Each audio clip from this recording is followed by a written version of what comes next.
and he's gonna destroy the box.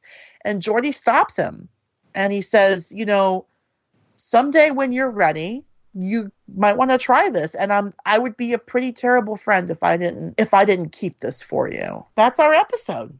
That's Descent Part 2. So good. So, the bromance survived, you guys. They're still bros. All right. They're still bros. Still bromancing. Yes, bromancing through the stars. How did part 2 live up to your expectations for part 1? Were you satisfied with the conclusion? Did you feel like all the groundwork laid in 1 was paid off here? What did you guys think of the resolution to part 2? Dan. Okay, I'm making sure. Sorry. You know what? I think that it wrapped up very nicely, and it left me, just on a personal level, it left me wanting more right away. I think that it was just so well done, and it was just a great one to jump into after not having watched Next Generation for so long. It was a great one to jump into and kind of get familiarized with the characters again, and see those little things like the bromance between the two of them, and I think it was great, honestly. Like, I don't know what I would have thought if you'd give me another episode, but to be honest with you, the combination of these two and the way that they wrapped up together, and they left some things open, for instance, the chip that he may try again, maybe he won't, but maybe is this something that could come up in Picard again? I was wondering when you were saying that, by the way.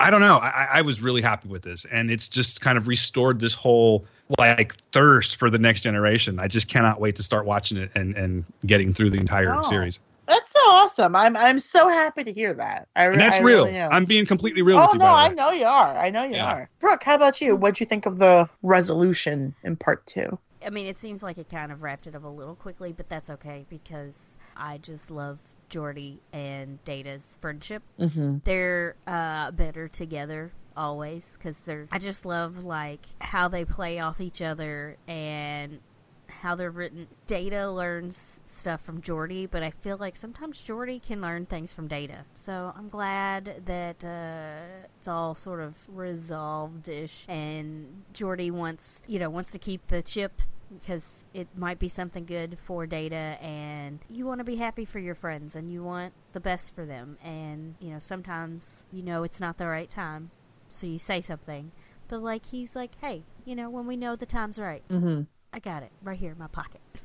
Yeah. No, I totally agree. And I think that's a really beautiful way that you put that Geordi was like, you know what? It didn't go right this time, but doesn't mean it's not going to go right if we try it later. Mm-hmm. So, and I think that's the mark of a true friend, right? A true friend will be there to sometimes stop you from doing things that could be hurtful to yourself, but they do it in a really loving way.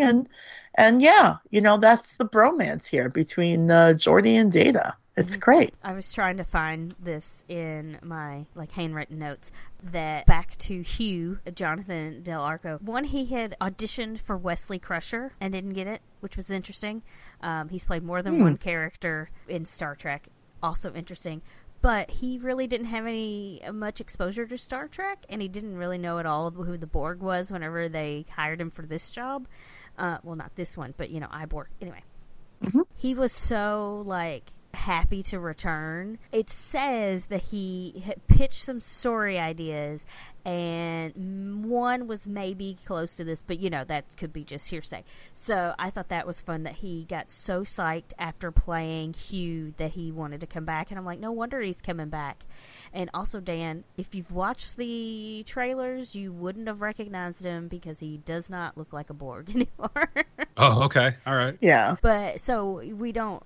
So he technically could have played somebody else, but it, because he looks more like a person, but he has some of the stuff still places on his face where he had implants and all that kind of thing. So, so that's why we're all pretty sure that it's Hugh. Yeah, yeah. I think he's playing. Yeah, yeah. I think the internet has decided it's Hugh. And I mean, when the internet decides something, that means that's done. It. 100% true. Yep. Mm-hmm. I mean, you can't put lies on the internet. Everybody knows. All.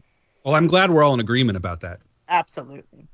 Every single thing you read on the internet is true. Well, if we weren't in an agreement, we would put it out there for a poll for everybody to decide on. There you go. Of course. Awesome. Wow. So, that has been Descent Parts 1 and 2. Dan, if people would like to hear more of you on the interwebs, how can they do that? You forgot to ask. You forgot to ask about what he wants in Picard. Oh my gosh, I forgot the last question. No, please, let's go back. Let's do this. I don't know if I have an answer for you, but I'll be happy to answer. Give it a shot. It's been a while since we've recorded an episode, and I forgot the question. Okay, final question for you, Dan. And again, keeping in mind that you are more of a casual fan of Star Trek, if you don't have a particular answer, it's totally fine. We'll only just never talk to you again, but that's okay. No, it's a joke. One and done. It's a one and done. I get it. This is the final. It counts for 80% of your grade. So, again, just keeping in mind what you know about Picard so far, what you know about Star Trek in general, is there anything that you are hoping to see in the Picard series? Alternatively, is there anything you hope you do not see in the Picard series? I'm going to be 100% real with you and tell you that I need to go back and kind of, like I said, I'm on a binge now. And I want to watch all of these because I think that there's so much that I need to gain from watching and learning about these characters that I don't truly have an answer for you just yet. There's things that may come up that I haven't even thought about. You know what I mean? So I don't think I can really give you an accurate answer yet, but I can tell you that I've seen the trailers. I think they look beautiful. I love Jean-Luc Picard. You know what I mean? Even though I can't wax poetically about Star Trek: The Next Generation, he is an iconic character. And I'm so glad that they're bringing him back. And just the fact that he's back on screen after seeing the trailers, it just made me go, oh, yeah, well, looks like I'm going to get another streaming service now. So at this point in time, I don't have an answer for you. But let me get back to you once I'm done binging. And then we can definitely answer that question. Hey, that's a totally honest and fair answer. And so, yeah, I look forward to hearing back from you after you. If you want to record a little blurb about it, I don't know what a blurb is, but hey. We'll record one. Yeah, if you want to do that, like if you have that strong enough feelings, I will post it, and so people can listen to it. It'd be great. I mean, I'm at the point too where I think I might even be talking about it on my show, just because I'm loving it right segue. now. No. I wasn't going there. Honestly, if I didn't even say the name, that would be 100% fine. But honestly, this is something that It's very easy to like trigger that nerd in me where I just really want to lock into something. That's just how I've always been about certain, fandoms and certain franchises and things like that. And whatever it was about this particular episode, and then of course I started watching the first several of them last night. Yeah, I'm in. I'm totally in. So I'm for sure going to be talking about it. Cool. Awesome. Well, then we look forward to hearing your thoughts on a future blurb or on a future episode. I'll be blurping at some point. I don't care.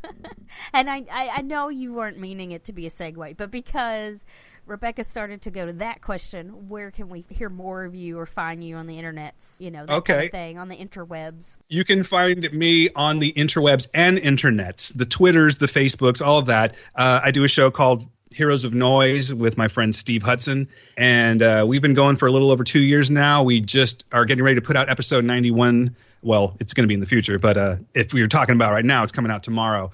And we talk about movies, we talk about life, we talk about music, comics, we talk about everything on the show. It's no exaggeration whatsoever. We never really know what we're going to be doing. It could start off as one type of a subject and then just completely change by the time we're done with the show. But it's called Heroes of Noise. If you want to have a listen, please do. You can go to www.heroesofnoise.com. You can find us on iTunes, or I guess Apple Podcasts now, Stitcher, anywhere you find podcasts. Please look us up. We'd love to have you. And you do also a recap show for the show Preacher.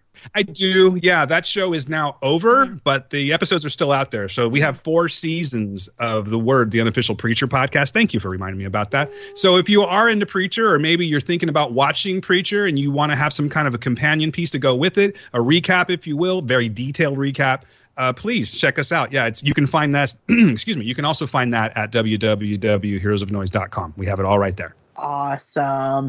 So yes, I've been on your show, Dan, you and Steve, and that was a lot of fun. It was. We talked Captain Marvel among a lot of other things, as I recall. Yeah. But that was awesome. So yeah, guys, please check out heroesofnoise.com. It's an excellent podcast.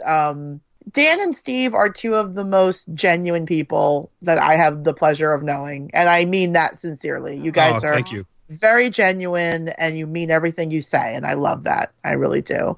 Thank you for saying so. Yeah, absolutely. So, that's it for this episode, you guys. Next week you'll get a brand new recap of an old TNG episode, but we're 1 week closer, Brooke. 1 week closer to the premiere of Picard. I can't wait. Yeah, once of course that shows up, or once that drops, we'll be definitely recording live week to week, scrambling to put out a recap show for you guys ASAP. And we're gonna have at least one where we're in the same room. Yes, that's exciting. Those are always fun. I believe that is the case. We will definitely be in the same room for at least one of them. So that's very exciting. And that doesn't happen often because we live in different states. Mm-hmm. So that's almost exciting. And we'll be in a different state from either one of our states. That is very true. It's all very transwarp conduit heavy, guys. Anyway, I'm going to open up this transwarp conduit. I'll drop you guys off at your respective states. And Sweet. Yeah. Thanks for listening, everyone, and please continue boldly going where no one has gone before. See you soon. Bye. Bye.